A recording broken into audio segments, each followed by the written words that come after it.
In a quiet local village where everybody knew one another's business, there lived a young boy named Uche. Uche was not born into wealth, but he was born into values. His parents were strict, disciplined people who believed strongly in morals, hard work, and the fear of God. From childhood, Uche was taught to respect elders, speak the truth, and live uprightly, even when it was difficult. In the same village lived Queen. Queen was everything parents prayed for in a daughter. She came from a home where morals were not negotiable. Her parents were known for their discipline, their strong Christian faith, and the way they raised their children with dignity. Queen was intelligent, respectful, and well-mannered. Many people admired her, and many families wished she would one day become their daughter-in-law. It was no surprise when Uche fell in love with her. Their love started innocently, small conversations, shared laughter, and a deep understanding that grew naturally. Over time, their bond became strong, pure, and serious. They prayed together, encouraged each other, and spoke about the future with hope shining in their eyes. But life began to test that love. As Uche grew older, his passion for football became stronger. While others focused strictly on academics, Uche spent long hours training, practicing, and dreaming of a future on the field. He carried his football boots everywhere, around the village, to training grounds, and even to school. People began to talk. Some shook their heads in disappointment. Some laughed behind his back. Some openly said he was wasting his life. In school, Uche was not performing well academically. His grades were poor, and his focus was divided. To many people, he became that boy they had lost hope in, the one nobody wanted for their daughter. Queen, on the other hand, was excelling. She was in a different university, serious with her studies, and determined to make her parents proud. Though distance separated them, their love did not fade. They called each other often, visited when they could, and reassured one another that love would conquer all. But Queen's family was watching closely. They did not like what they saw. To them, Uche had no clear direction, no stable plan, no promising future, just football dreams and poor academic performance.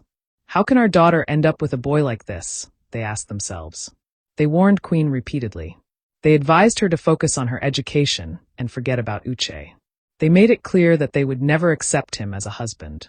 To them, allowing Queen to marry Uche would stain their family name.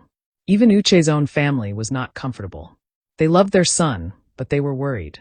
They felt he was not ready for marriage or responsibility. They believed he should first find his feet in life before thinking of love. Still, Uche and Queen held on. Then came the visit that changed everything. Queen went to see Uche in his school apartment, a small, modest place that reflected his struggling life. They spent time together, talked about the future, and reassured each other of their love. That visit would later become the turning point of their lives. Weeks later, Queen noticed changes in her body. Fear crept into her heart. When the truth finally became clear, she was devastated. She was pregnant. Her world collapsed in one moment. How would she tell her parents? What would happen to her education? What would the village say? When her parents found out, their anger knew no bounds. They felt betrayed. They felt disgraced. They felt humiliated. They shouted. They cried. They condemned her actions. In their anger, they told her something that broke her completely. She was ordered to leave their house. They told her to go to the man who had impregnated her. They said she had brought shame upon their respected family name and that they would not shelter her any longer. Queen left her parents' house with tears streaming down her face. And Uche? When he heard the news, fear gripped him tightly. At first, he was confused, scared, overwhelmed. He knew he had nothing, no money, no stable future, no support. The responsibility before him was heavy. But love spoke louder than fear. He remembered everything they had shared. He remembered their prayers. He remembered their promises. And Uche made a choice. He stepped forward and accepted the pregnancy. With that decision, both families were forced to face reality. Uche's family, though disappointed, had no choice but to stand by their son. With little money and some kinsmen, they went to Queen's family. The dowry was paid quietly, without celebration or pride. Traditional rites were done simply, almost in shame. Queen became Uche's wife. But marriage did not bring peace. It marked the beginning of suffering, because the woman who hated Queen the most was waiting for her in her new home. And Queen had no idea that her worst battles were yet to come.